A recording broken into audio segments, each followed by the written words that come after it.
Hello, everyone. A very hearty welcome to all you Montessori trainees and students.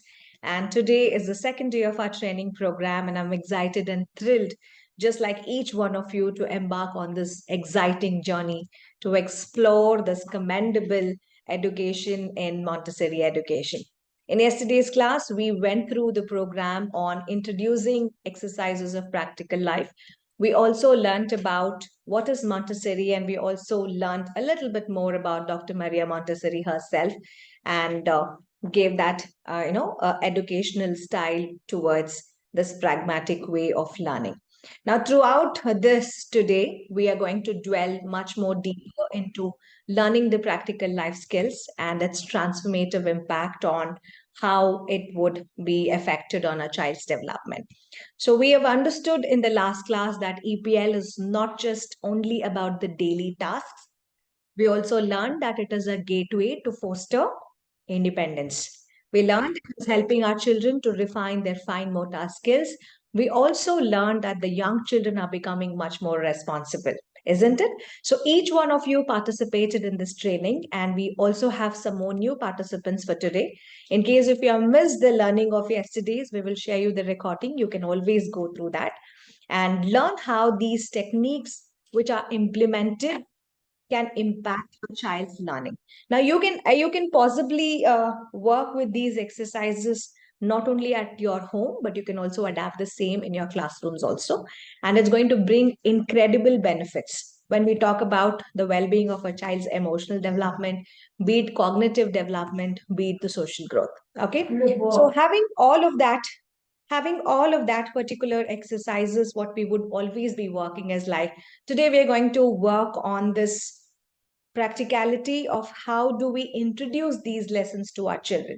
So what was yesterday's lesson? So we learned that we have how many areas in Montessori? We learned that we have 5 areas in Montessori. The first one is our EPL, then is our sensorial, language, math, and cultural. And again, in the first EPL will be again further subdivided into 5 groups, is what we actually thought about. We started with preliminary exercises, isn't it? We started with preliminary exercises. Then we went into applied application. So that is where we learned about how do we take care about oneself. We also learn about how do we take care about others. Or it could also be on how do we take care about our environment. So these two were coming under applied applications. And followed by that, we also learned how graceful and courtesy lessons can be introduced in our classes. Towards the end, we also came down to controlling our movement. So that was our control of movement, or we can also say coordination of movement. We saw the theory part yesterday, isn't it? So today we're going to dive deeper into the practical exercises. Now, before I get started with this practical exercise, do you have any doubts on yesterday's lessons, which was related only to EPL? So I know students, some of the students also messaged me and asking on different other topics like how Montessori is different than kindergarten, how Montessori is different than a playway methodology. Yes, that's a total different topic because I wouldn't be going further into it because this exclusive 10-day program is only on learning about Montessori itself. Towards the end, after we complete the session, I will be able to give you a quick 1 or 2 minutes of differences, which you can actually learn about it. Okay, there's so much to learn about each methodology also. So can we quickly, look into if you have any questions or queries? Do we have that? Any questions on yesterday's or doubts? Nothing, right? Okay, as and when you actually have it, probably you can actually have. Now coming down to the first thing, we have understood what EPL is all about. What is my next thing that I will have to be focusing on? I will have to now focus on how do I set up? How do I set up my EPL area? Okay, what are the different things that I have to keep in mind when I'm setting up my exercises of practical life area? Okay, so this is one of the area in your classroom. Now, say suppose if you have a area which is slightly rectangular, you need to choose a area or a place which would be specific to keeping all your EPL materials. Now, I can have storage access I can have different materials, I can have partitions, and I will be specifically working at one particular area, which gives me an emphasis on where I would look forward for my practical life skills. Okay, so what are practical life skills? Something that is basic, something that is very useful, something that is very purposeful, which we use it in our day-to-day life, right? So I've made it much, much simpler to all of you. Now, what is the next thing that I'll have to be looking at? What is the next thing that I'll have to looking at? I have to be taking a look at how do I set up my class, isn't it? So should we be setting up our classes also? Yes, no, Yes. please answer. Yes.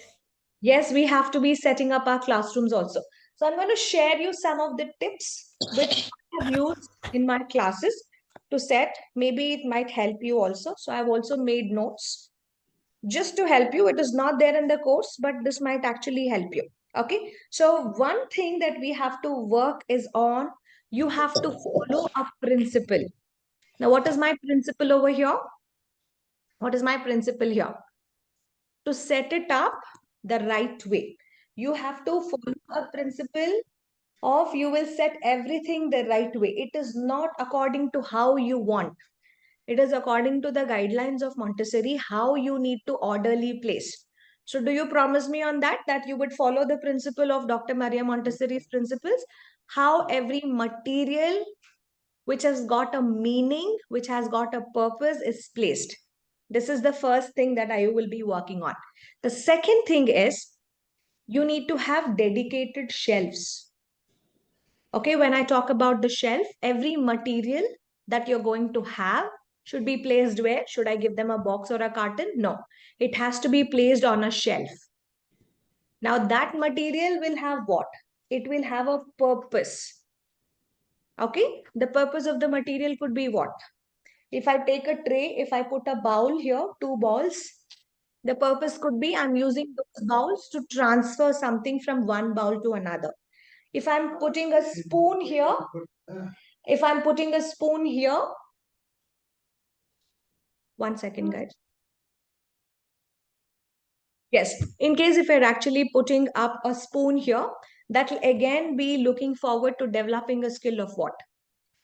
It's going to focus on helping me to solve my purpose of spooning. Now, if I take a tray and if I'm putting a mug here, what is the skill that I'm concentrating on? It could be pouring.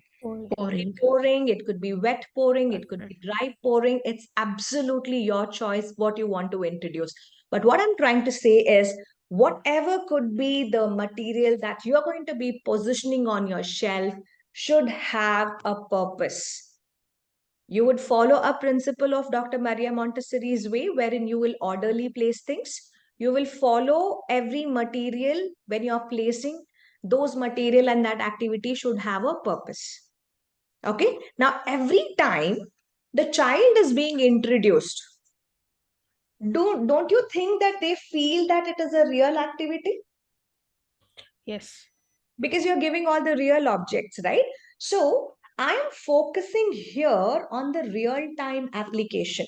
It is not that we are giving toys, it has to be the materials or the objects that you use at your home. So it has to be a real time object, or it should be a real time exercise. The child should have that feeling that I am being introduced into an activity which I have observed at my home, my dad doing it, my mother doing it, my grandparents doing it, right? So the child has got that reality. Now, do you see the relevance? Do you see that there is a relevance of what the child is doing at an EPL session and what the child is actually doing it at back at home? Definitely yes. The next thing what we have to work over here, which is very important, is every material is isolated. What do I mean by isolated? Always remember to isolate lessons. For example, how do I bring this? If at all, if we have this, what is this toy called? We have this toy, right? Stacking rings. The stacking rings, they generally look like donuts, right? Now, do they come with one color or they are multicolored? Multicolored. Multicolored, right? So they come in different colors here. So that means the colors are different. What about the sizes? Do the sizes vary? Yes. Yes. The size also varies. Do you Yes. think about the diameters? The diameter, the inner circumference, the diameter, everything changes also. Yes. There are Yes. many Yes. things over here. Why I gave you this is when you're introducing topics, when you introduce these kinds of materials at the beginning, the child might get confused because the child does not know, am I being introduced with colors, or am I being introduced with sizes, or am I being introduced with a skill wherein I am working on arranging them from the big to the small size, right? Yes.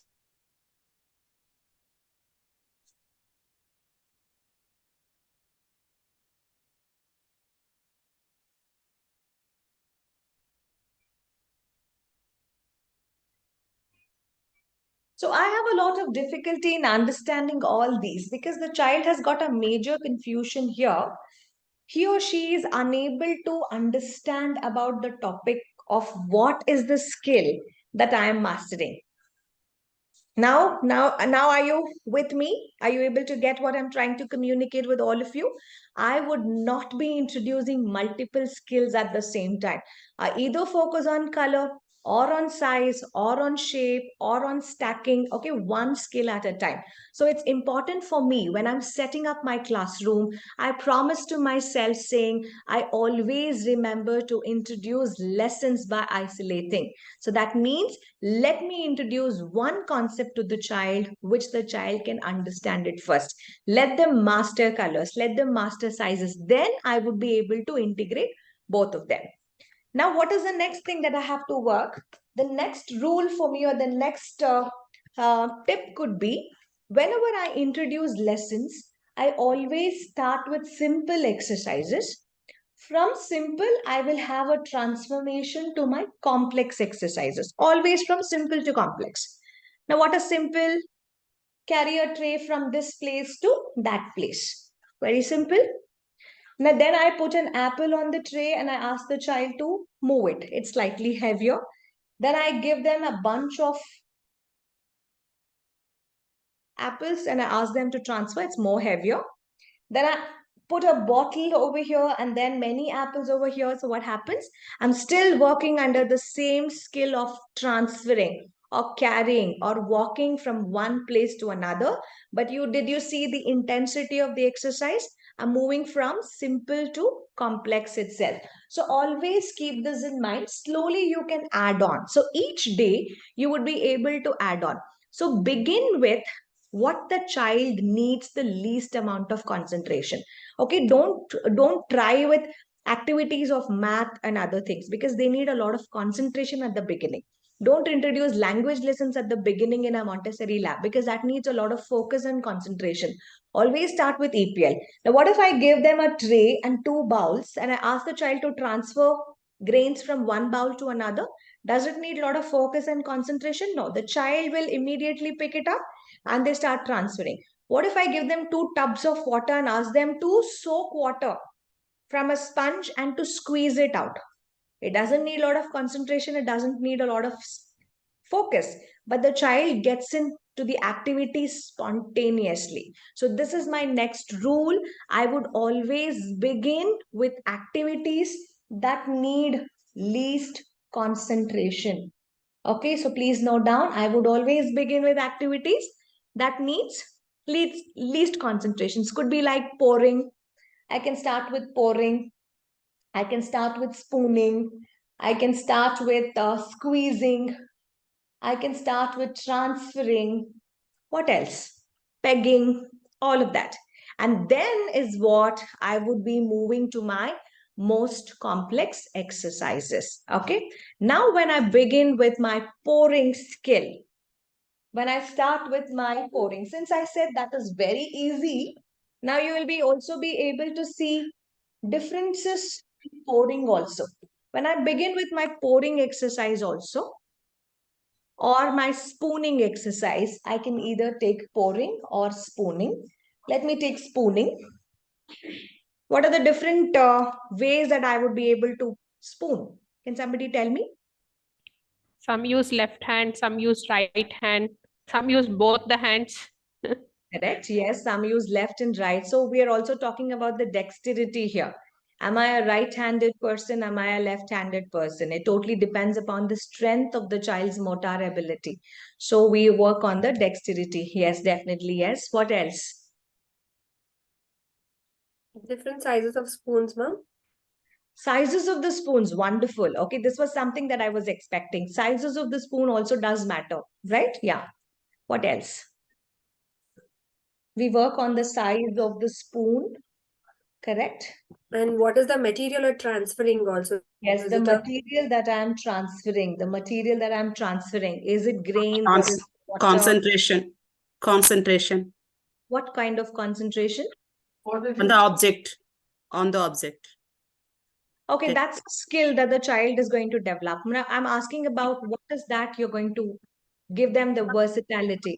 First, and we also the can give them material you're using material for that will transferring, not ma'am? spill like One at a dal. time, one at a time, please. Yes. As I said, the Dal and all material. we can give first. Don't give liquids. Okay, first don't give liquids. Okay, Hamsa says first start with something dry. Okay, yes, Nalini? I was telling the material, ma'am, like, is it a spoon, which is a steel spoon, or a porcelain one? The Wonderful. Yes. So we are also talking about the size of the spoon and the material of the spoon also. Depending on that, the child will become much more, cautious when they are handling that material also because they are using it in real, for real. Yes, that's And good. then the weight of the spoon also we can. Weight of the spoon also. Yes, totally agree on that. Anything Give else? something colorful and attractive. Give something colorful. Maybe I'm adding colors to it. So the aesthetics will also mind, right? Yes. So child will also get attracted to colorful balls. Yes. Yes. Yeah. So all these things, don't you think it's your preparation? You should be responsible in choosing depending upon the readiness of your child, depending on the age of the child. I cannot give a heavier spoon to a toddler, right? I cannot give a spoon that is, in case if it is not good enough on the safety aspects, I will not be able to do that. Now, who's going to do all this preventive checks? It's all you. So, as teachers and students, you are going to be preparing your child's class environment and keep everything ready for activity. So, we have got enough information about this, but let me quickly show you, the actual way of how do we present it. What could be the different stages? You will be, sometimes, we always love to do this in a Montessori way because there's so much more that you will be able to contribute to this learning, correct? So let me give you on that note. Here is what I would like to share with all of you. The first lesson, which has a little bit of complexity. So I'm moving from simple to, I'm moving from what? Simple to complex. Okay. So we are starting with the exercises of spooning. And we understood that spooning is basically for what? For helping us to work on our fine motor skills. We also need an hand and eye coordination also. I should be able to have a better hand-eye coordination also when I'm actually doing. And at the same time, don't you think that I'm promoting independence to children? We are promoting independence to children also, right? So it's got a practical ability of why I do that also. Now, what I do here is like when I'm introducing this material, I would always start with dry thing. So I'll pick up something like rice and lentils or dal or any kind of beads wherein I would be able to transfer it from one bowl to another. So I'm going to be introducing the concept of spooning to my child. So do you think it is a simple exercise or is it a complex exercise? It's very simple. I need to just take a tray and I have to keep two identical bowls and the spoon, which is similarly of the same color. From there, I would start moving towards my complexities. You can either get into large beads, you can also sometimes give beans to children, and you encourage them to spoon independently. Now, one thing that what we encourage here is like the child should complete the activity. They should not leave half spoon. Okay, they have to completely transfer from one bowl to another. That gives you the completeness of exercise. And then they have to keep back the material into the shell. So this is my first exercise. The second thing, as we all mentioned, we will be working with different sizes of spoons. As Poonam also said, the colors also does matter. But in case if I bring colorful spoons into my classes, that would also add it up. Now, what about the bowls? I still have different sizes here. Do you see here when I use different bowls, which is varying in sizes? Again, I'm using different kinds of spoons, again, which is varying in my, the sizes. It becomes a totally a new exercise for a child. Okay, so from a larger bowl, I'm equally transferring into two smaller bowls. The child should visually understand how much should I transfer it into the first bowl and how much should I transfer it into the second bowl. So don't you think that we're also introducing capacities and volume here, giving it into equal halves and then pouring it or spooning it over here? The same conceptual goes for pouring also. So this is my second exercise wherein I work with different sizes and dimensions. Now, when I work with obstacles, now just imagine I have a ball and in center I place a block, or if I put a divider on that. Now again, the child is now given a lot of thinking ability. Where do I transfer, to this side or this side? So the child understands. So don't you think the problem solving comes over here and they would be able to make a decision much better? That's one thing. Once they have mastered with dry spooning, we go to the next one, wet spooning. Now in wet spooning, your table, your tray has to have two identical bowls. It should have some kind of a liquid. We always start with water. Why water? Easy to clean for us. And even the child will, even if the child puts it into the mouth, it is really safe at the beginning when you're introducing all of this. And then later you can add colors into it to make it a little bit more attractive to all of them. So this, when you're doing this, you need to also keep a small piece of sponge. That brings me into another simple tip, like your activity presentation tray should be complete. It should be complete. Okay, what if I spill something and what if the sponge is not there? Don't you think that the child gets distracted from the activity? The child gets distracted from the activity. He starts to get up, he goes and he finds, right? So we don't want that thing to happen. So when you're setting up your class, the tip is your tray has to be complete and you have to keep everything completely there onto your shelf. Now I can have my wet or dry spooning with different containers. Like I can also use my water or dry lentils and other things. I can also bring funnels over here. I'm bringing different equipments. I'm bringing different objects over here, but I'm still working on spooning itself. So I'm spooning itself. The skill is going to be the spooning itself, guys. I can use funnels, as I said. Here I am having same kind of containers I can have, or I can have jars and containers of different sizes also. This gives me a versatility in learning how do I do.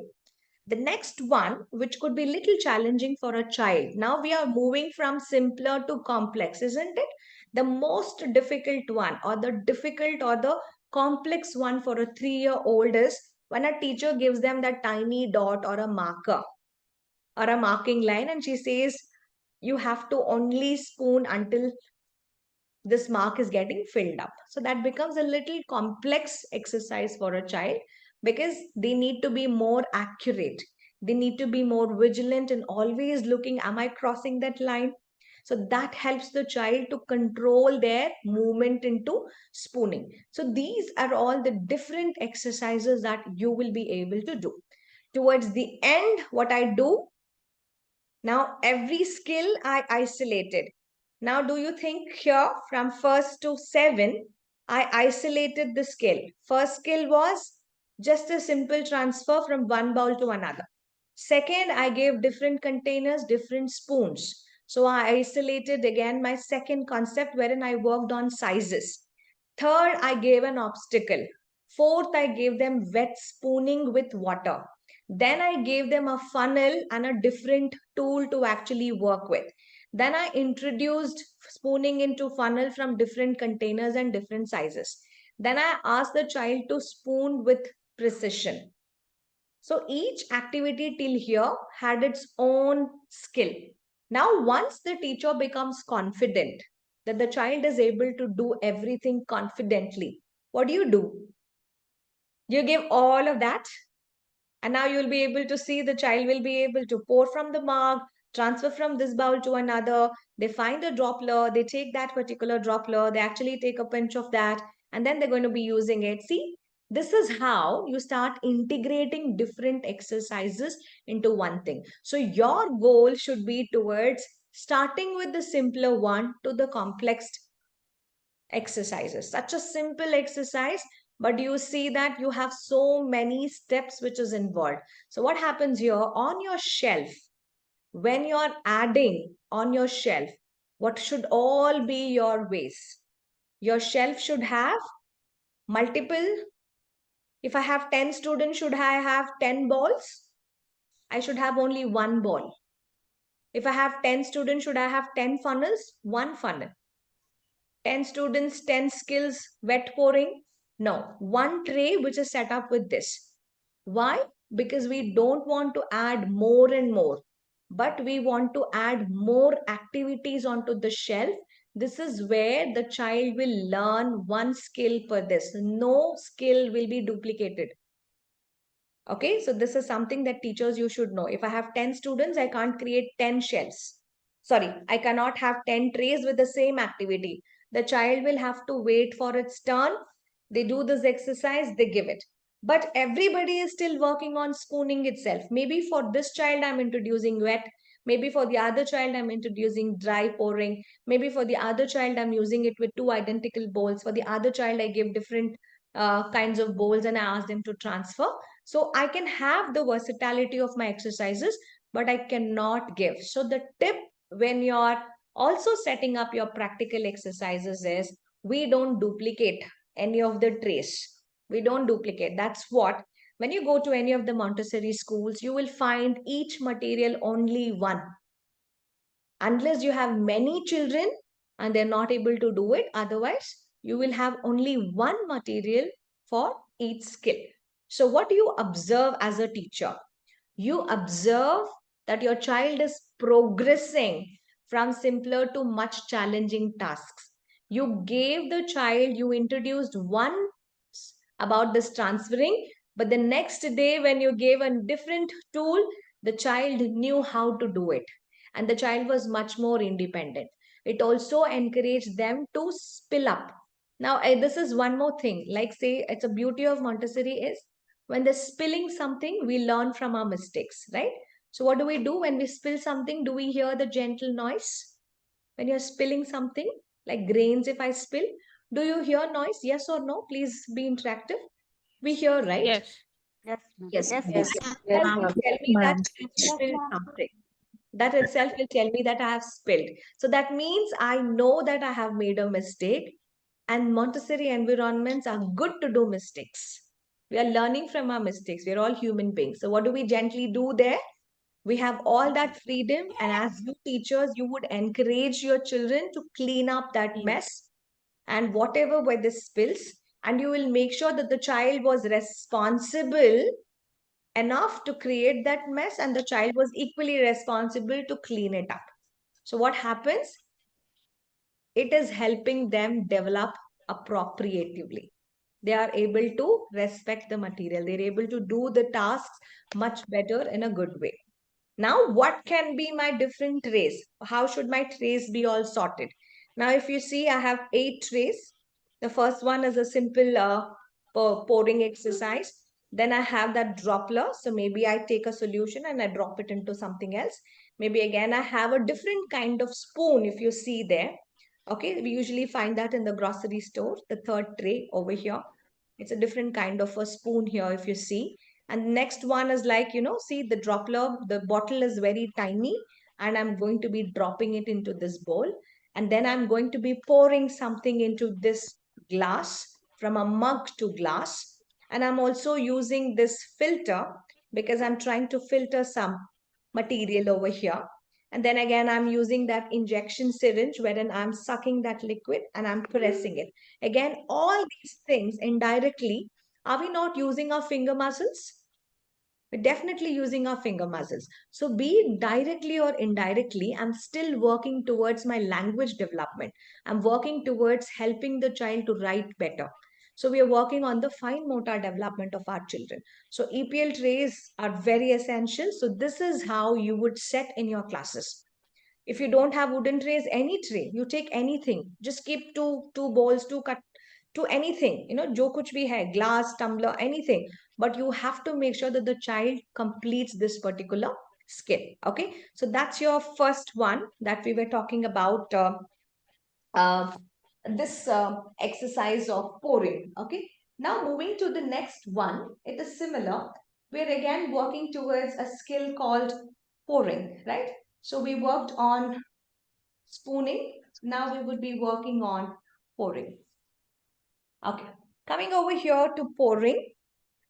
Now, if you have understood spooning, your pouring becomes much easier for you.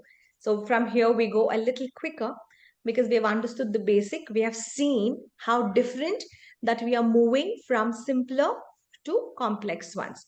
Shall we move to pouring? Yes? Yes. Yes. Okay. So let's get into our second exercise of today. So that's our pouring. So why pouring is important? Same old reason.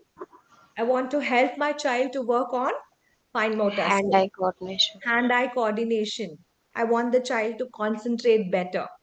I want the child to be much more independent. I want them to work on their practical ability, wherein they would be able to pour objects. They would be able to pour liquids without spilling.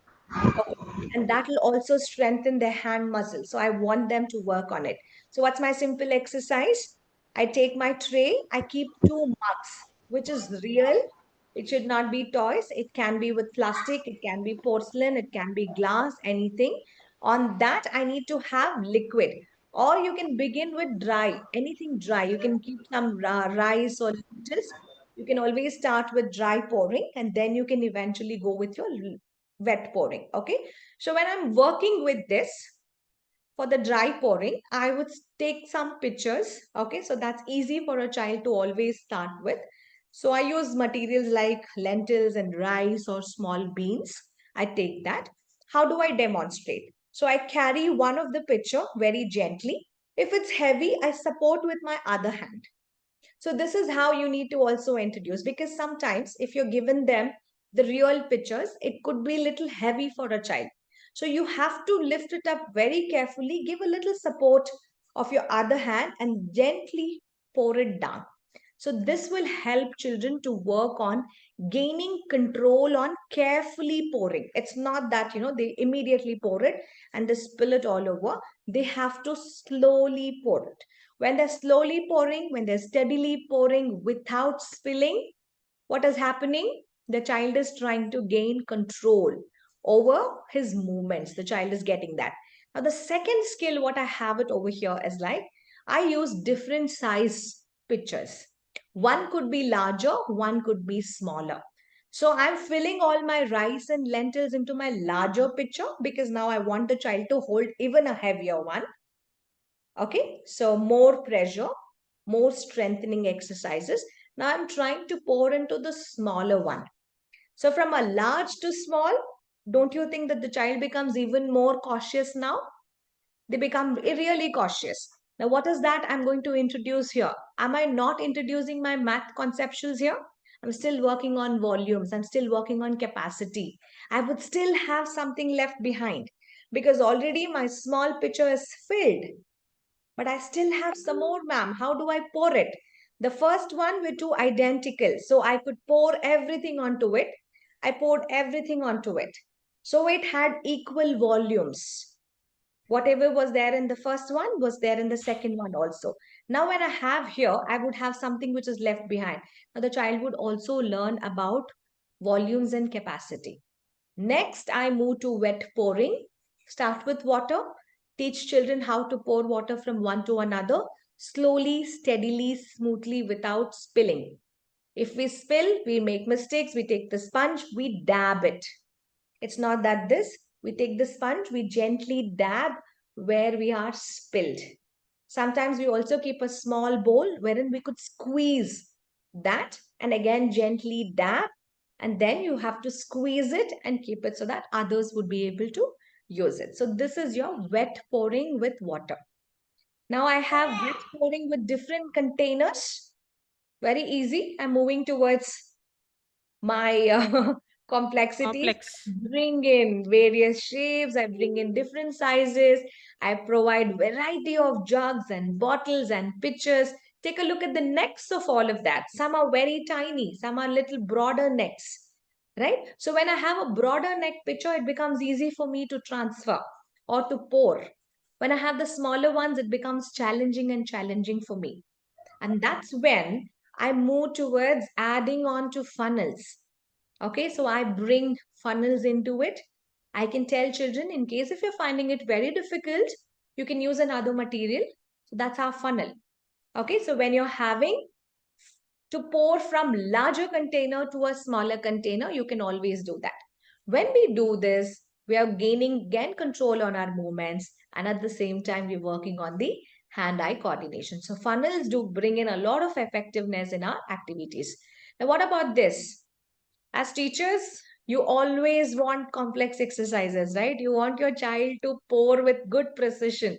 So what do? You take some rubber bands, you put a marker, or you take a marker and you just draw a mark, and you want the children to specifically observe that point and to pour it. So they want to see that water level also. So this is again pouring with precision. So we always use that. So one suggestion for doing this pouring with precision is always use glass containers, and always use the small glass containers because it helps the child to actually lift it up and pour it. Okay, so that will help you to work on it. We also give ladle and spool sometimes. Okay, so we also provide ladle and spoons.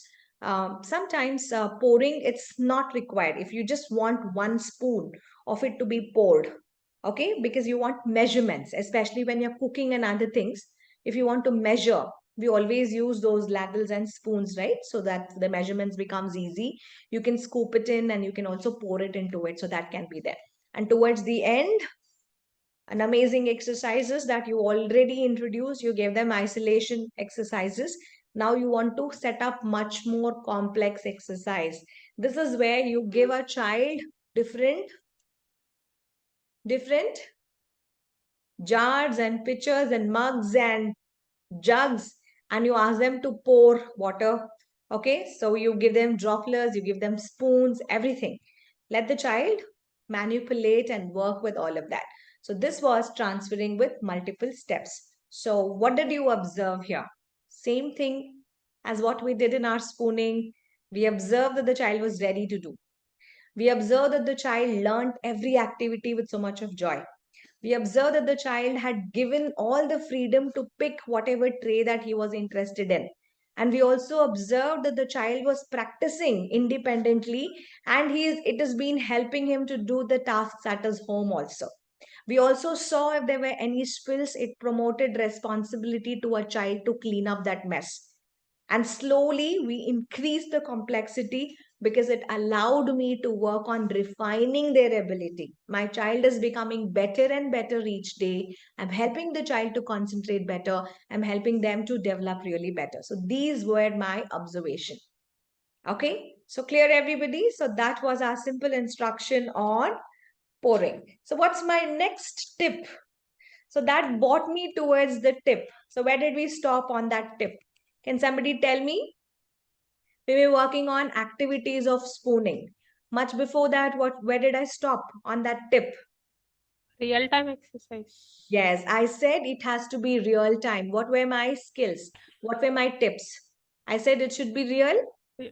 I said it should be placed in order. I said it should be placed in shelves. I said it should have some meaning in the real time activity. I also said that it should have isolation of every Isolated. skill. Very good. It should be isolated. Then I told you it should have a transition from simple to complex. So from that tip, I took spooning and pouring as an example. Okay, so that was my tip. So I took two exercises which helped me to demonstrate how I am moving from simple to complex exercises, and through that we saw different activities also. Clear, everybody? So what could be my next tip? Now the next tip could be on the learning skill. Okay, the next tip is like, is my child learning anything, or they're just playing like this and going back? Are they learning? Definitely yes. I am helping my child work on language. Now, how do I work on language? And I'm saying, children, this is a medium-sized spoon. We are trying to scoop and we are trying to spoon, right? So I'm also working on my language skills here. Do you agree? Yes. Am I also working on my math skills when I'm pouring from one container to another container? Am I teaching about capacity? Am I teaching about volumes? Definitely, yes, I'm working on that. What about my motor skill? Am I also learning about my motor skill? Yes or no? Yes, Every time I'm holding this spoon, is it the same way that I hold my pencil also?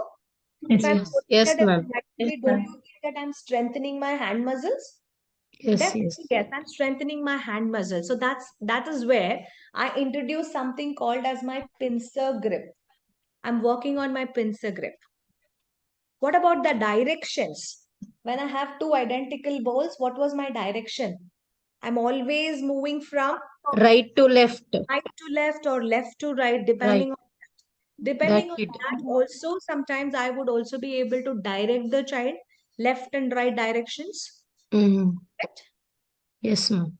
And what about my coordination? Hand and eye. Hand and eye. Yes. Do you think it is also important for writing, reading? Yes. Yes. So we Absolutely. teach Yes. volumes because we have observed when the child is transferring. We have also learnt about that. What about concentration? Sitting tolerance. These are all the learning skills which is indirectly benefiting me in my classroom. So learning skill, definitely, yes, it is happening. So my tip was like, I have to also work on my learning skill for my children. Now, what kind of materials are they then? What kind of materials? Now, how do I define these materials? Now, since I'm working on this, today, first day, I taught them. Tomorrow, do you think that I have to teach the child to do this exercise? Should I do that? They know it. No, ma'am. Only thing, from now on, you start refining the way that they are doing. So, don't you think that the child is doing auto learning? Maybe if I have a younger child coming in, maybe they would also introduce them. So it is designed for auto education. All the materials. Now, this is one of the characteristics of materials also. Montessori materials are designed for auto learning, to promoting auto education for children, because every material, whatever that you are introducing, what the child is learning, has an error of control. What is error of control? If I do mistakes, I will be able to figure it out myself. If my teacher asked me to stack a tower, she showed me this is how it needs to be stacked. I have a great visual memory. I remembered that. Tomorrow I tried myself, but I built the tower in this way, but I understood it is not the right way that she taught me. So do you think that I'm working on the error of control? Immediately the child realized, no, this is not the way that I have to build it. So I do that. So what, as a teacher, you're going to do it? You will observe, you will ask the child, this is the way that we did yesterday. Try it from the small to big. Let me help you. Do you want my help? That's how you would facilitate. That's how you would direct. So every material has error of control. So we can make mistakes. We learn from our mistakes. We figure out what our mistakes are. We correct it. And from there, we learn. So in error of control, there are different parameters that you will do. So what means, what are the different things? The child would see their mistake. They see, so visual sense. Once they see their own mistake, they figure that out. They try to fidget around with that sensorial skill. They're able to use their fingers and hands. They are learning from it. They correct it and they learn from it. So all these things would be my skill of learning from the material. For example, if I spill something, as I told you before, we'll hear some noise. We pick it up, right? So our classroom is always considered to be as a safe place to make mistakes. Agree? Yes. Yeah. Now, what is the next thing that I have to do? I should not be in a hurry and ask the child to complete. Let the child completely transfer, completely pour. So completing the assignment, completing the work cycle is also important. See, what happens here is like when your day is scheduled on different periods, time periods, there could be a possibility that 2 children, 3 children could not put back the materials in place. Has this happened to any one of you?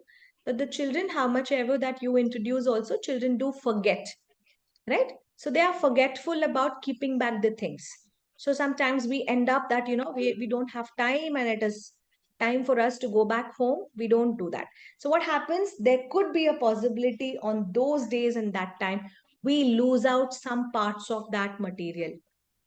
Please remember, if you lose that material, the material is considered not to be complete and you cannot introduce that material to any other child until it becomes complete. So what does it tell us?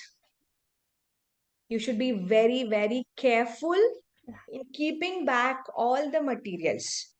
You should also be responsible enough. If you have taken 10 cubes from that pink tower, 10 cubes should be positioned back. You teacher should be knowing about every material. That is very important. If you are missing out on that, the child will not be able to do the activity. The work cycle will be broken. Okay. Next one. The material should be grouped properly. So please note down, the materials has to be grouped properly. So it helps me to go from easy to difficult. Then I can also say that the material should be kept within reach. The children should be able to reach very easily.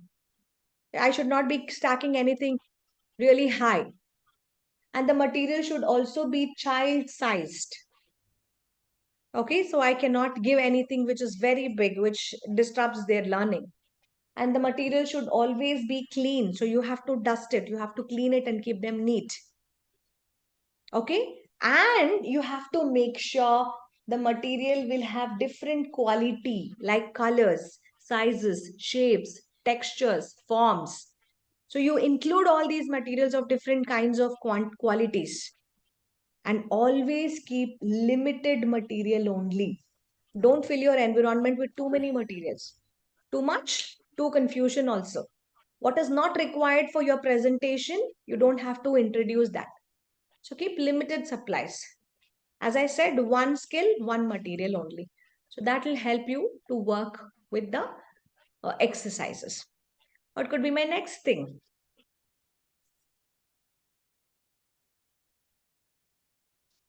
Okay. Next thing is a it's very informal to say. Say you have introduced all this to your class, and as a teacher, you said you were so enthusiastic and you said to your class, children, tomorrow we'll do this, we'll practice a little bit more. We all say that. I'm putting all you onto gallery mode. We all say that tomorrow again we're going to do this Yes. exercise. We say that, right? Yes. And what Yes. if you forget your words and tomorrow you remove that material? It happens because we don't have time to do that repetition and the teacher moves it. But you forgot to inform the child that you're moving it. So what do you think that the child is going to do? The child would have woken up. The child would have been like, in his own word, okay, ma'am said, I'm going to do this. I know this particular thing and I come to school. When they come to school, what happens? He doesn't see any material there. See, They ask for that. they don't even realize that something where they don't even realize. See, they're so innocent. They don't know that the teacher has removed. But the child will be thinking, where this went? Why am I not finding? Always the blame is on the child. Why am I not finding? Where has it gone? And never they question the teacher has taken. They will never think that, ma'am, did you take this back? Unless they are 5 years, 6 years. The younger kids will always be confused. Because if something is removed, they don't know what to do, where that material went. Don't you think that it disturbs them? Yes. Yes, They will ma'am. not be able to express that That's when they become a little cranky in your class. Could Yes. be. They might show tantrums in your class. Some children can become quiet, and eventually it might also disturb your classroom routine. So if you're removing any material from your class, be respectful to every child and say them, today is the last day of this practice. Tomorrow we would not have this on our shelf. We will have something new. What is it, ma'am? It's a surprise. You come and see for yourself. Don't give out. You never know what the teacher is going to be planning up for tomorrow, right? So always do that. When you give that little hints, it gives them a confidence to accept something new and to challenge themselves to learn something new. Okay, so these would be our simple tips to all you Montessorians when you are trying to set up your practical area. Now you're skilled, you're equipped to start to set up your classes. Now the first exercise in your preliminary exercise. From here, I would be going like a roller coaster. The first exercise in my preliminary exercise is what? I have to sit on the floor. Can I sit on the floor? Rolling the mat. Yes, yes, I can sit on my floor, but I give you a condition. I can't sit on the bare floor. I have to use a mat. Is always the mat unrolled and kept? So where is my mat kept? It's rolled and kept somewhere, right? The mat was already rolled and kept somewhere. Can we link this to our home? When I have a lot of guests and my sofa and my furniture is all filled, but you still have so many guests coming in, what's the next thing that you want to do? You're going to bring a big We'll mat or a spread a rug mat. there. Yeah. The rug was stored somewhere else and you got it. What's the first exercise you did there? Don't you do unrolling of a mat? You unroll the mat, you spread the mat, and then you sat. So even in our Montessori, we give independence to children. You want to work on the table or do you want to work on the floor? The child decides where they're comfortable. The child decides to sit on the floor and work. The child is forced to pick up a mat. There are different kinds of mats again. We have a sitting mat on which the child sits. We have a working mat on which Working. the child works. When I have a mat which is rolled or unrolled and kept, as I mentioned yesterday, we start respecting that place. Somebody else has already reserved the space for their amazing work. If I have any material on that, I have to also respect this material because that is my culture. I have to introduce that discipline that I wouldn't be disturbing this place. Children, teachers do come to me, ma'am, they don't listen. How many times I say also they don't listen. If you're not able to manage larger groups, bring smaller groups. 3 children in a group, 4 children in a group, introduce them how to behave in an environment. Then add on to 5, then add on to 7. Now 7 is more confident. Now you can bring all 7 together. Then you can bring a larger class of 10 together, a larger class of 15 together. Now, each one got that individual attention of 20 minutes, 30 minutes of how do they get introduced to these materials, how to present it very carefully. And then slowly, it's just a matter of 3 days. It's just a matter of 3 days to train every child, and slowly they understand the language of how do they walk, how do they respect, how do they behave. You don't have to be strict sometimes, but definitely, yes, you have to be firm in making sure that the child would not be disturbing others' work and others when they are in this environment. So you can set up your own rules and you can bring children over here. Okay, so we start with rolling and unrolling a mat because we know that that's very essential skill for me. I have to be starting, and that comes under my preliminary exercise. Much before rolling and unrolling, what was something that I did, which I forgot? I carried the mat, right? So I carry a mat, I bring it, I settle the mat down, I unroll the mat. Once I'm done with my work, I roll back the mat and I place it back onto the shelf. Now, these are the 4 exercises that you do with respect to mat. That's the first exercise that you have to follow. From here on, anything that you do, it has to be on mat. Okay, so how do we work on that? How do we work on that? So do we have any Up. exercises? Yes, yes, you were saying something? Up. Yes? Guys, yes, you were saying something? No? Okay. So then I can continue, right? Okay. So how do we work over here when we talk about the rolling of a math lesson? So let me quickly show you how do we have. There are different kinds of maths that is available in the market. You can choose whatever could be convenient to you and purchase that and have enough number of maths because you will be having a lot of children in your classes also, right? So we're going to roll and unroll a mat. It is one of the first preliminary exercises that we would be introducing in our classes. Coming down over here, I would be starting with the purpose. As teachers, you should know about the child should be enabled with a skill of how to roll, how to carry, and how to unroll a mat. Okay, this is your first exercise that I would be introducing in my lesson. It helps my child to work on coordination skills. It helps them to work on coordination of movement. Even the finger grips will be much better. Every day, rather than the teacher doing, if the child is encouraged to do this, it also helps them to work on their independence. So this is my first exercise that I will be doing. All of you should make sure that you would also be introducing this lesson to your child. Make sure it is not oversized. Make sure it is not more than 3 feet long. Okay, so this has to be a very tiny mat. 2 feet mat will be good enough. Even if you have a 3 feet mat, the child should be able to carry it independently. Moving to the second exercise, what I would be focusing in my practical life skill is I would also be sitting and doing some exercises, right? So when I have to sit, usually I don't have any table chair set up. If a child wants to sit on a chair, if a child wants to do something on a table, that's when they bring this tiny tables. That's when they carry this tiny chairs and they set it up. So the child will also have to be introduced to carrying something. What do they carry? The child should be taught to carry a chair from one place to another. The child should also be able to be taught to be carrying a table from one place to another. Now, when they're carrying table, it's not possible for an individual child to do. It has to be a group activity. The teacher could join the child, or two children can join, and they would be able to move a table from one place to another. But here, the conditions are we don't drag.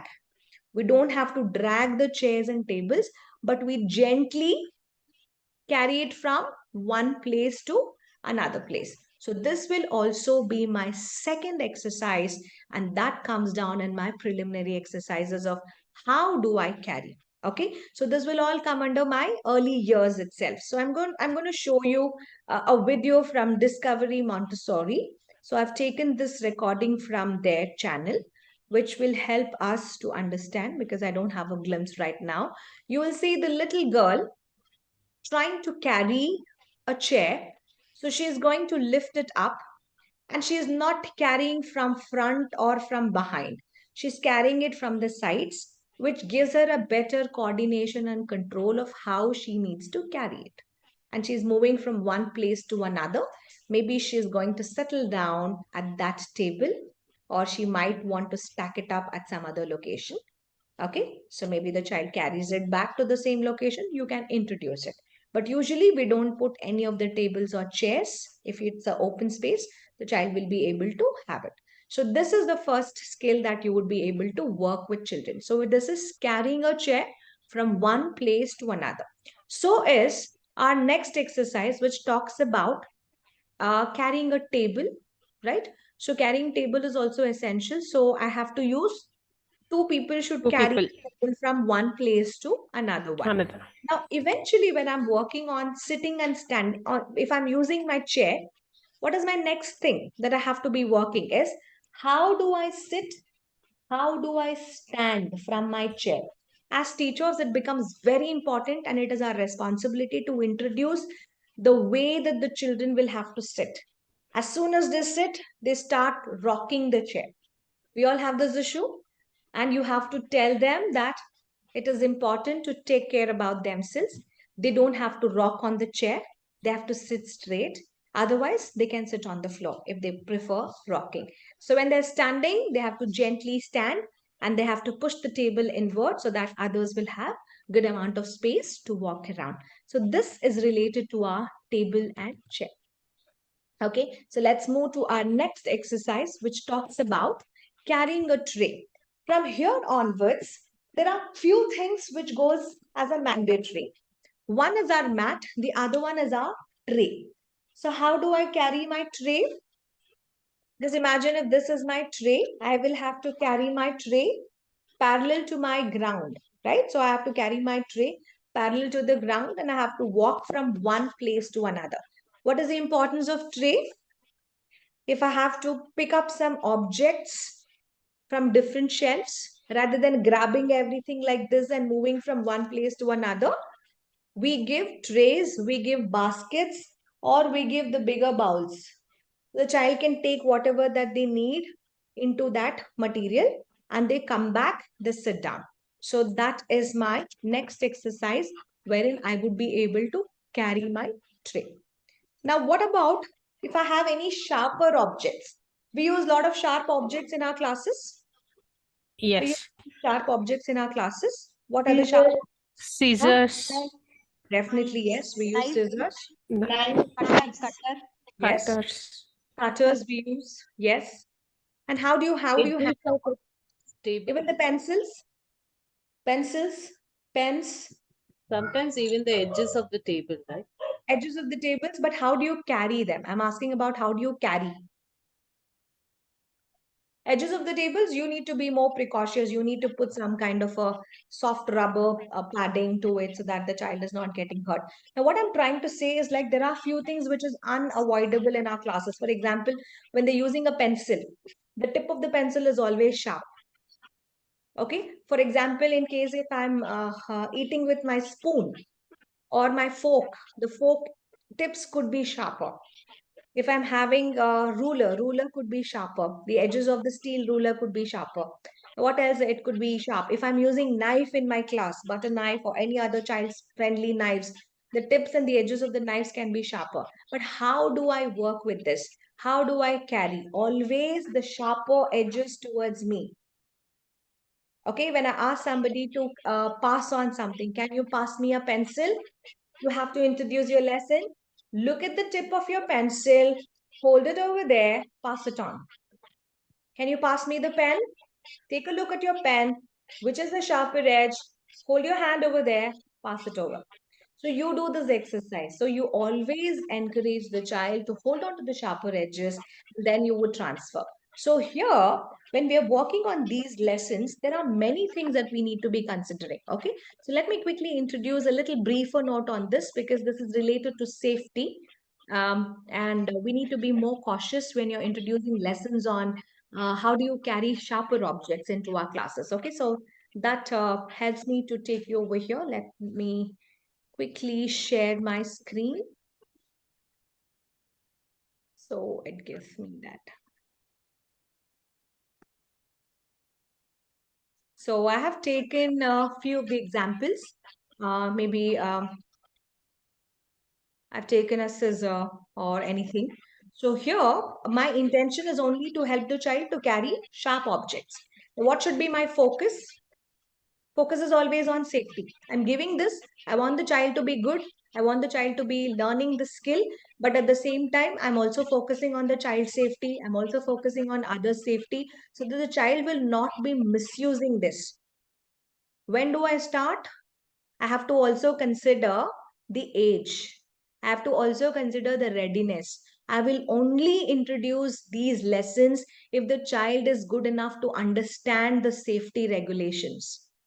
So I need to be very cautious on the age and readiness. Maybe I can start with little older children like 4 years and 5 years, or I can start with children who behave in a responsible way, who are really mature to understand what the teacher is actually saying. Then we give them to handle with care.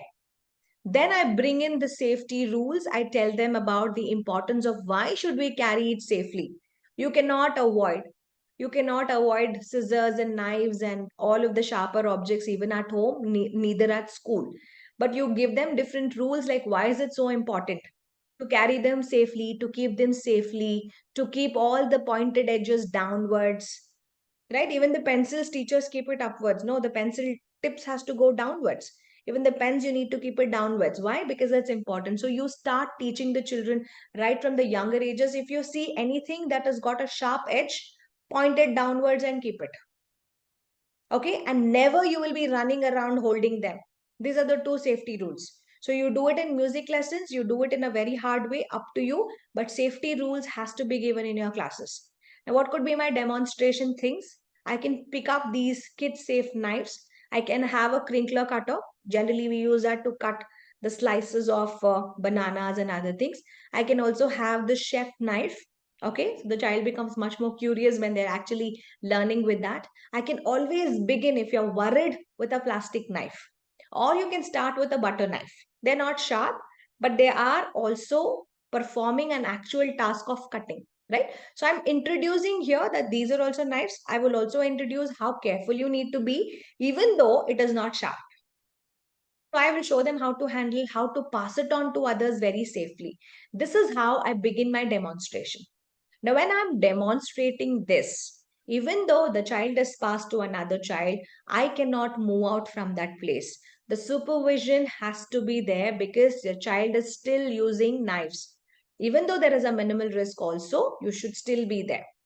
Gradually, you progress towards the regular knives, the kitchen knives, but you be there, but make sure they are rounded tips. So the choice of knives is also important, not the sharp tips ones, the rounded tips. Why I'm giving you all these is, these are all your exercises that you do in your lessons. Okay, so we have some of the trainees here. We also have some of the trainers here, right? When you give these exercises, each and every student, not the children, I'm talking about all you trainees. When you're writing your diploma exam, you might get question on anything. You might get question on any of these, and you have to be on to the dot. It might be very, very simple to you, but you have to write down each and every point, how gradually you will be able to move. And for all you trainers over there, you need to also be training your fellow students and make it mandatory that they do presentation of all these exercises. When you're doing a practical exercise, they have to present it in front of you. You're giving them a demonstration. They have to make lesson plans on this. They have to demonstrate. Nalini ma'am, are you with me? Yes, so this is something that Yes, we yes, ma'am. keep Yes, ma'am. looking. Yes, so you have to be, a little bit more, uh, what I could say is like, follow up on your students and ask them to do. It's a compulsion that they do 260 or 280 exercises. They have to present it. They have to write it. So you each of those exercises would carry 100 marks, and it's a big paper, right? So you have to put in a lot of effort, students, to all of you. So we have very less trainers, but we have most of you are trainee students. So just don't get all the information. You have to learn the way it needs to be presented. So in your exam, if you get how do you use sharp objects or how do you demonstrate the sharp objects in Montessori, you have to demonstrate all the stages with presentation. They'll give you materials. You will have to present it. Okay, so they will give you all kinds of knives and other things. As the center heads, we will have to make sure it's our responsible task that we give you those aids and materials, and you will have to perform these tasks. So that's the reason. So learn with so much of interest. Each day has got a different learning. Make lots and lots of notes. Go back home, revisit, redo it. Okay, so encourage respect. They are not toys. You have to also tell children that they are not toys. They have a lot of potential dangers. So you keep reinforcing every time whenever you are introducing the sharper objects to children. Safety precaution, as I said, definitely yes. If the child is not matured enough to understand and use this tool, better not to give the child. The child is still not ready. The child is still not ready. We'll wait for some more time. If the child is ready, they're matured enough, then you can always work onto it, because safety is the top priority of us at school. So later, everything comes. Academic, everything comes later. So that was carrying sharper objects. And moving to the next EPL one, what we actually have is like spooning and pouring.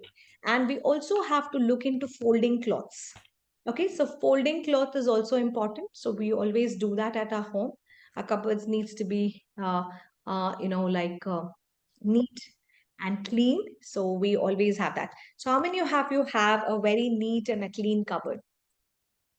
It's neatly folded and yeah, it's organized. And even if you say to somebody, they will be able to pick up the rightful cloth. Okay, so I have so many students. That's amazing. Very good. How many of you clean your cupboard when you're angry? I do that. When I'm very angry, when I'm very frustrated, I do the most of the work. So people at my home, they always say that, she should be more Same, angry because I same will. here, ma'am. I also do cleaning work when I am very angry. Okay, And I also eat more because I need more energy. yeah, same with me. Same with you? Yeah, Yes. so because our emotions do match, our feelings do match, because yes, we have the way that we would be able to do a lot of things. Now, why I'm bringing this is like, the children do not know about folding and they have to understand because when they're trying to pick a cloth from their shelf, they're not very careful about taking it. And once you introduce them to folding, they understand it is not that easy to keep everything so nice and crisp, always being in folded. Like mama would have taken a lot of effort in doing all of that, or daddy would have taken a lot of effort, right? So we would also be introducing children the skill of folding. So Folding. becomes my next exercise. So you get something called as folding napkins. We begin with napkins. You will introduce them to two kinds of folds, a mountain fold and a valley fold. So you always get this. So you get this tray full of napkins. If you don't have that, you can use any kind of piece of cloth. You can draw lines. It helps you to actually work on it. Okay. So the first one I'm taking over here is like, can you see that there is a line on it? There's a line on Yes. it. So that means I would be able to fold it onto the line. So this is my one fold. So is it a mountain fold or a valley fold? We call it as a valley fold. Okay. So how do I do it? I have to carefully see that there is a line which has actually been present. And I would tell the children that, you need to run through your fingers on that. I run through my finger on that and then I would be able to fold it. So I'm here introducing the first exercise of folding it in a rightful way. So I fold and I keep it. The next one could be like, I do another fold. So where do we find this kind of folds? Napkins usually. Usually Yes. fold our napkins. So start with this. Start with this. It will encourage the child exactly to get into the habit of folding. Okay. Folding. So if the child is eating in the classroom, ask them to spread the napkin. Let them place their boxes, lunch boxes, water bottles. After they are finished with their lunch, let them keep back their boxes into their bags and let them fold the napkin and keep it back. All these things are your exercises of practical life skills. So today also in my school, I had one of my teacher and the teacher was doing all the work. She's a trainee teacher who was there in my observation period today. I think Shweta. Shweta, you were there, right? Yes, ma'am. Yes, ma'am. Yes. So I told, what did I tell you, Shweta?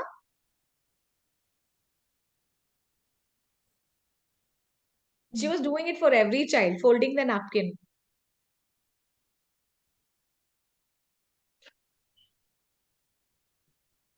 No, it's yeah, I'm not questioning you. I'm just telling you that she was folding the napkin after the children. Yes, ma'am. I told her you Holding don't the do that. I told her not to do that. And then she was also helping the child to wear shoes who are 4.5 years. They know to wear shoes. See, when the new members come in, when you start discouraging the child, when you break that work cycle, what happens? The child will still feel that they are not confident to do that. You introduce something when I have a newcomer, and the newcomer feels they're too young to do this particular task, and they do all that, the child will also believe that, yes, ma'am is doing, so why should I do that? Right? So, always no. The children will be able to do it. It is our responsibility that we would be able to teach, we would be able to show. As I mentioned yesterday, also, talk less, work more. Work more. When you're working more, they observe your hands, they observe your movements, they copy your movements. When you want to have a good class, you behave in a rightful way. You be the role model. You show them how to walk. You show them how to excuse yourself. When you knock at the door and you can ask children, may I come in, children? Ask, it's okay. The children will be like shocked, like, why is she asking me? May I come in? Yes. And they can ask you, like, can I come in? Then again, question, can you? When you give me an option like, can, I might say, no, you may not, or you cannot. So do not allow the child until the child says, may I come in? May I do this? May I pick this up? So that's becoming a pleasing word. When they start questioning, like, when they start asking, like, can I do this? So it's like, it can be a yes or a no. The teacher can say yes or a no. But when you say may, you're forced to use to say yes, you may do that. Yes, you can do that. Yes, we may do that, right? So these would be some of our courteous words that we would be helping to work on our classes. So that takes me to my second kind of exercises, wherein I would be able to take care about. I did my preliminary exercises. So we are done with the first set of exercises. So can we quickly revisit everything? So we carried a mat, we unrolled a mat, we rolled the mat, correct? Then Carrying table, chair. carried a chair, we carried a table, we sat, we stood. Carrying We trays. stand. Yes. Holding a mat. Okay. Slowly. We carried a tray. Carry sharp objects. Yes. How to carry the sharp objects. We also Folding clothes. learned about folding a cloth. Yes. What else? Use courtesy word. May I Courtesy come words. in? Yes. So we were also using words that was encouraging a polite language for me in my Language. class. Yes, may I? Okay, that was there. Then don't you think that I also helped the child to work on a couple of other things like carrying a mug, carrying a jug, using the transfer of one bowl to another? Didn't I also learn about how do I spoon? How Spooning, do I, pouring. right?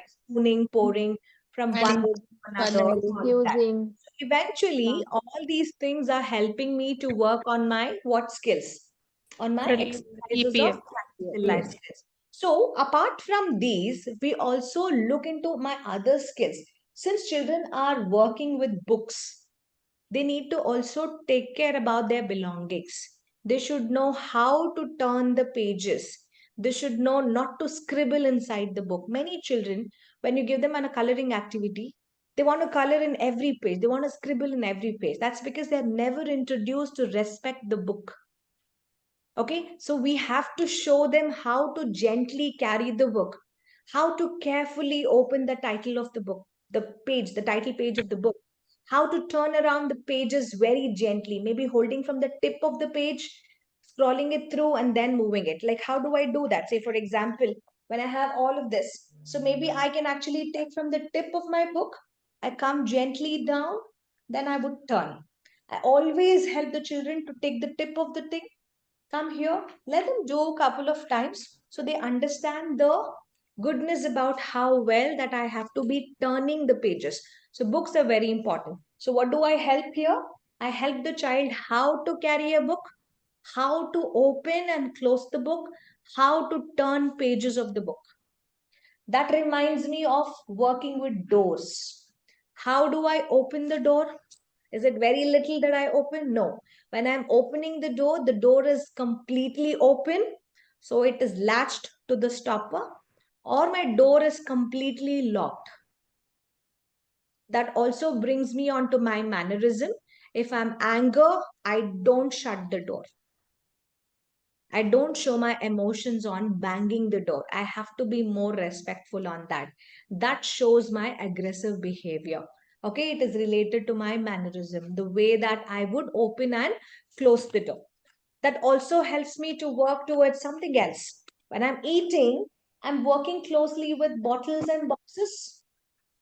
I would also be helping my child to open the lunch box, close the lunch box, open the bottle, close the bottle.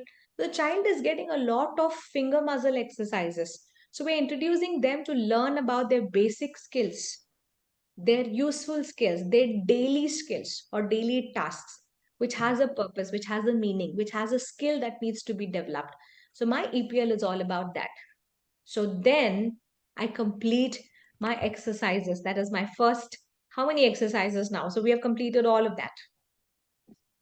Okay, that puts me back onto helping you to learn on this. So when you get your books, you get these exercises. So on your preliminary exercises, you carry a mat. So it will have set of instructions when I carry a mat. How do I carry? I introduce children in smaller groups. I tell them, children, I'm going to be carrying a mat. I show them how do I lift a mat. I show them how do I put back the mat on the ground. Then I tell them what's the purpose of doing this. Okay, that takes me to other exercise of rolling and unrolling. What should I do? I first unroll a mat because I carried it from some place. I unrolled it. Then I roll it back. So what's the purpose of this? I'm helping the child to work on themselves. So I'm fostering independence here. So why I'm giving you this detailed instructions is when you get your books, go through every exercise. Whatever we have discussed, it has got description. So read through it, understand. See, we have carrying a table, carrying a tray, jug, truck, cabinet tray. I'm not doing because it's a sensory exercise. So when we do sensorial, I'll take up that. So you carry sharp objects, you open a door, you remove your book, open a book, you turn pages of a book, you open bottles, open boxes, fold clothes, spoon grains, and pour grains. So these are my first 10 or 15 exercises that we have completed for today. Okay, so any doubts or questions on today's segment? Yeah. Was I fast or something? No, right? No, ma'am. Okay. Yes. But for all these exercises, the age limit is about 2.5, or we can start at the early age, like 2. Yeah, you can start at 2 Okay. years. Yeah. See, when the children are like 1.5 years itself, you can teach them transferring, like keeping something from here to here, keeping something from here to here. So transferring. So it is helping them to work on their muscle movement. So something like that, squeezing. Those things, exercises you can actually give. You don't have to worry on that.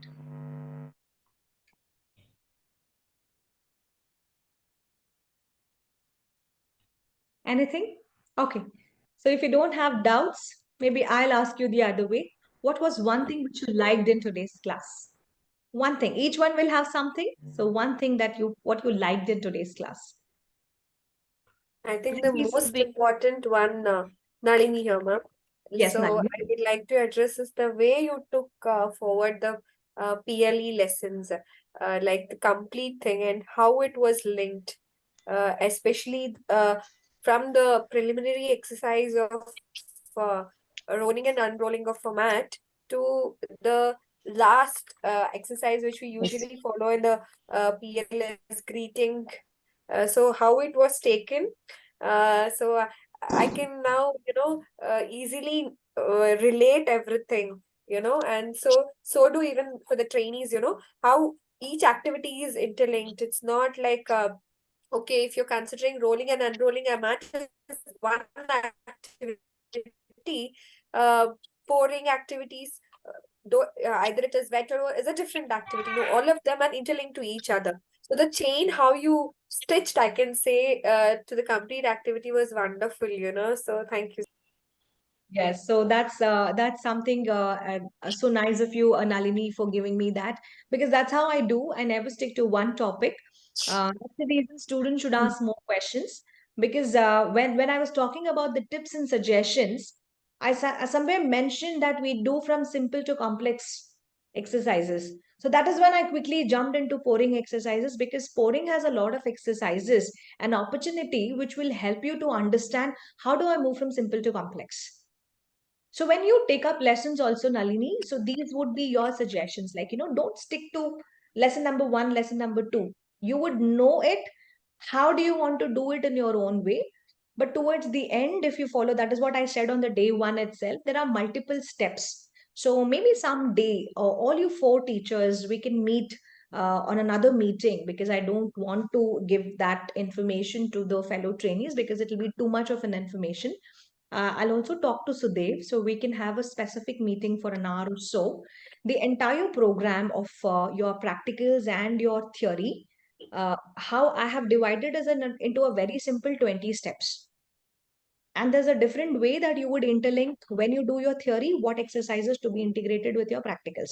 When you start doing that, you will be hopping from here to there, here to there, here to there. But your students will be knowing in and out, and they will be able to crack the interview in anywhere and everywhere because they'll be so thorough with that. So I'll give you one such example of Shweta. Shweta, are you here? Yes. So Shweta is one of Yes, my ma'am. Shweta Ramesh. Yes. So she's one of my student. You shoot up questions from anywhere. It's just hardly been 3 months, 4 months. You'll be able to connect everything, right from her own daughter to the children at school to what she has learned, what she has put in that effort, and she'll come up with a different exercise altogether. But I will still be able to work is like, yes, she's still solving the purpose of doing the same exercise. She's still working on the skill. She would never look in, I need this material. Even with something which is waste, she'll actually do. Even if there is a newspaper that is crumbled, she'll actually crumble it. She'll make that into an activity and she'll say, these are berries. The berries can be small, the berries can be large. So that's how quickly that you need to be able to mold exercises and do it with children. So thank you, Shweta, for that. Thank So you, all ma'am. these things again depends on the student also. How spontaneous that you are. So we would be able to give you information, but it is the passion that you have it to teach and train to all your fellow students in your classes. That driving force, it should come from you, because nobody will be there to motivate you, guide you, inspire you. No, we are only giving knowledge, we are only sharing knowledge what we have learned from other mentors. And every day is a learning. We learn from one another. You can teach us, we can learn from you, and you give us your experiences of how it was in your classes. Maybe we can do better, and we will be able to share better in our upcoming classes. So that's how the learning has to be there. Yeah, thank you, Nalini and Shweta. Yes, do we Thank you, have ma'am. any more that we have learned something for today? Ma'am, what I learned today, which Mhm. I didn't know before about funnel. How important is funnel? Doing eye to hand coordination. That is what I learned something very unique today. Yeah, so we were working on spooning and pouring, but we never thought we can use funnels Yes, yes. integration into this, right? So that's something else. Yes. All And these activities daily we see in our general life, but this yeah. is so much of vast subject, but this much of depth knowledge I could not think so, but it is very nice and knowledgeable, so much knowledgeable. So we see that. That's EPL. That's EPL. EPL is all about what you see in your life. That means you're preparing the child for life. When you teach a We 3 year, take simple, but really it is knowledgeable Expert. to know so much in this. it looks simple, but to get the child trained in a disciplined way takes a lot of effort on teachers. So having that, it puts me that, you all deserve a big round of applause. Come on, everybody. Thank Give you. a pat on your shoulders for choosing this amazing, Yes, profession, being wonderful teachers, wherein you would be sharing all that joy of learning to children. So very good. yes. Thank you, Revati. Yes, Thank you. yes, guys, I'm looking forward. Is there anything? Be spontaneous. Talk anything. Let's see what we have learned. Ma'am, ma'am, when child will pour anything like water and juice, then we say should not pour, it will fall.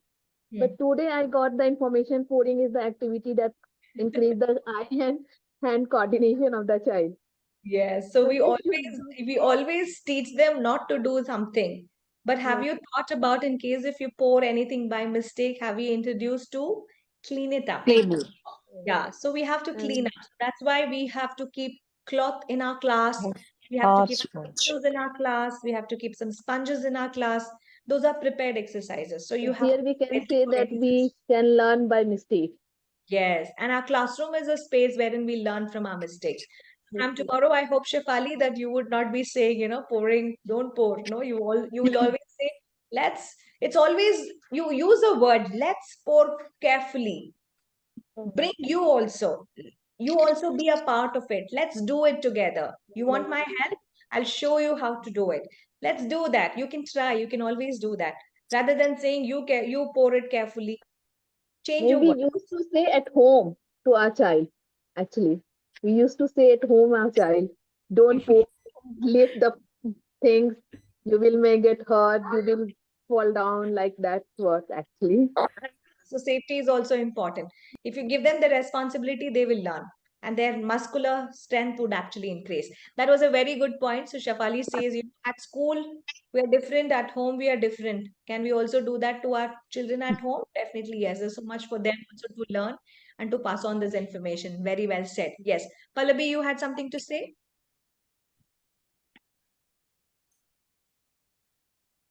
And the way you taught how to the difference between me and can, how we have to tell I like that things, and I Okay, learned also.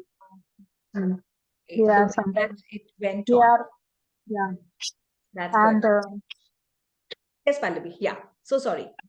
yeah, and the sharper objects also, how you differentiate the knives and all, how is the knives, like we had the um, uh, curious means knife and the cutters and different things.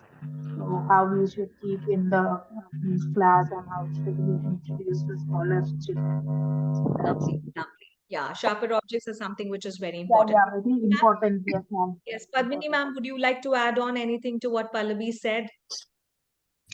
Yes, especially the courteous words. The way you put it across was really good because until unless we practice, they won't. Yeah, Correct, yeah. So it becomes our responsibility to become an example for them. correct. So You that need was to nicely put it across. lovely, lovely. So we have a lawyer here who have joined with us. So we have Priya here. Priya, would you like to share your concerns? Yes, ma'am. Ma'am, And today's session was very good. I really learned more about from carrying a mat till pouring, unrolling rolled, and from chair, table to tray, sharp objects, folding cloths, and language, a mug, jug, and bowl, and everything. It totally you covered up in one pack as a one package. See, why I bought Priya on Spotlight is this education system is not only for teachers, and she's a lawyer by profession, right? So we Yes. would be able to learn, and we never know where this is going to help us. So that is also very, very essential. Thank you, Priya, for being there. We also Thank you. have Usha with us. So she is a grandmother, and she's doing this course to help her grandchildren learn better. How nice of Usha ma'am, more power to you. Usha ma'am, ಏನಾದ್ರೂ ಹೇಳ್ಬೇಕು ಅನ್ಕೊಂಡಿದ್ದೀರಾ? ಹೆಂಗ್ useful ಆಗ್ತಾ ಇದೆ ನಿಮ್ಗೆ? ಖಂಡಿತ useful ಆಗ್ತಾ ಇದೆ. ಯಾಕೆಂದ್ರೆ ಇದೆಲ್ಲನೂ ನೋಡಿರೋದೆ ಮಕ್ಕಳಿಗೆ ಹೇಳ್ಕೊಡ್ತಾ ಇದೀವಿ. ಆದ್ರೆ ಈಗಿನ ಪೇರೆಂಟ್ಸ್ ಅದು ಹೇಳ್ಕೊಡೋಕ್ಕಿಂತ ಅವರು ತುಂಬಾ ಏನಂತ ಅಷ್ಟೊಂದು ರಿಸ್ಕ್ ತಗೊಳೋದಕ್ಕೆ ಇಷ್ಟಪಡಲ್ಲ. ಈಸಿ ವೇ ನೋಡ್ಕೋತಾರೆ. ಈಗ ನನ್ನ ಮೊಮ್ಮಗಳಿದ್ದಾಳೆ, 2 years ಕಂಪ್ಲೀಟ್. ಇವಾಗ್ಲೂ ಡೈಪರ್ ಹಾಕ್ತಾರೆ. ನಾ ಯಾವಾಗ್ಲೂ ಹೋಗಿ ಬೈತಾ ಇರ್ತೀನಿ, ಇಷ್ಟು 2 ವರ್ಷ ಫಿನಿಶ್ ಆಯ್ತು, ಡೈಪರ್ ಇವಾಗ್ಲೂ ಹಾಕ್ತೀಯಾ? ಒಂದ್ ಸ್ವಲ್ಪ ಎಕ್ಸಸೈಜ್ ಒಂದು ಟೈಮ್ ಬೇಕು ಎಕ್ಸಸೈಜ್ ಅದು. ಪದೇ ಪದೇ ಹೇಳ್ತಾ ಇದ್ರೆ ಅವ್ರಿಗೆ ಅರ್ಥ ಆಗುತ್ತೆ ಅಂತ ಹೇಳ್ತಾನೆ ಇರ್ತೀನಿ. ಆದ್ರೆ ಅದನ್ನ ತಗೊಳ್ಳೋದಕ್ಕೆ ಇಷ್ಟಪಡ್ತಾ ಇಲ್ಲ. Okay. So guys, just wanted to quickly have a translation because she spoke to us in Kannada. So what Usha ma'am is saying is like the younger parents, sometimes they don't take advices. They want a very easy go kind of a lifestyle. One example, what she shared was like, her granddaughter is like 2 years and still she is not out of diapers. And yeah. And she wants to introduce, she says like, for every activity, there is something called as timing. If we follow that, the child will get into a routine, maybe 1 or 2 times or 3 times they do mistakes. But in case if I'm having a timely follow up on the routine and the schedule, she would fall. But she's very unfortunate that there is nobody to listen to her words. Okay, these are little things which made Usha to join for the course. Yes, Madhini ma'am, you want to add that something to that? Actually, I just have a suggestion. I don't know if it is possible. If we Yes. can have one group, a WhatsApp group, wherein, as and when we come up with some doubts or some suggestions for people, then it would be great. Yeah. Only related to the By the subject, no good usually, morning and good night messages. yeah, we anyways don't encourage that. We Okay. already have a group with the students. Probably with Sudev's team, I don't have a group. Can somebody Okay. take the initiative in adding up all our numbers, like either Padmini ma'am or Nalini? Dr. Sucheta is also there, right? So Sure, ma'am. I'll do 5 of you. that. So you have I'll my take it. number. Yeah. You have my number. So probably we Yes, can. yes, I do, ma'am. And Padmini ma'am, you can text Nalini your Sure. number. I will do that. You can add me also, and make Yeah. everybody admin, so we will be able to share our thoughts and suggestions on this whenever there is a possibility. Yeah. Thank you very much. Yes. So thank you, Usha ma'am. Nim concern and helidike. Yes, guys. Anybody else? Do I have any newcomer who would like to share something? Yes, ma'am. Yes, Rupam. I like the way how to hold sharp objects, them carefully. This is useful both at home and at home for child safety.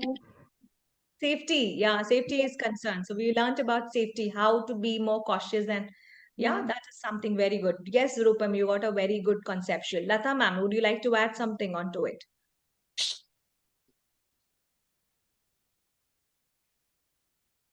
Ma'am, to be frank, I used to say that because I am also a teacher in a school. Because what are the things you are doing, we are also doing the same thing. But today I got to know that how the procedure, what is the process you have been followed. It's very useful to me and for our staff also. Because whatever the things, the little small tiny things, we understood for which what the purpose it has been used. We were not aware. We used to do, we have to do this one, we have to do this one. We are not concentrating more on what is the outcome of this one. Correct. But how you explain the way, we could understand that, oh, this is very much important for the growth of the child also. We will say without mistake, the child can't do anything. I will tell that if the mistake is done only, they will learn many things. Correct. Today also we learned many things. We all also did a mistake in some of the way, but however you were shown us, we learned in a proper way, ma'am. Really very thankful from our end to you, ma'am. Yes. Really. So there's always a learning. Each day is a different learning for all of us. I think many of you have common notes on the same thing that we learned on safety. We learned about the procedure. As I started the session itself, like when you're introducing something, the first tip for all of us is we introduce the right way. Did we start with that tip? Tip number Yes, one ma'am. was introduce anything Yes, with the rightful way. So what Shobha ma'am also said, like I knew everything, I had everything, but I did not know or the rightful way to actually carry forward my exercise with this. Okay. Having said that, we had a wonderful conversation today with all you fellow students and trainees and trainers. I'm very glad that you brought in a lot of concerns and issues and feedback and your suggestions to think. We very much value each one of your presence over here. And on a count of 10, let's quickly get back to our gallery mode and take a quick attendance of today's participants. Participants who have turned off your video, quickly turn it on a count of 10, 9, 8, 7, 6, 5, 4. If your video is off, you're marked absent. Okay? So cheers, everyone. Thank you very much. Have a good evening, all of you. Thank you, ma'am. Tomorrow. Thank you, ma'am. Bye bye. Thank you. Thank you, ma'am. Thank Bye you. bye. Thank you. Thank you, ma'am.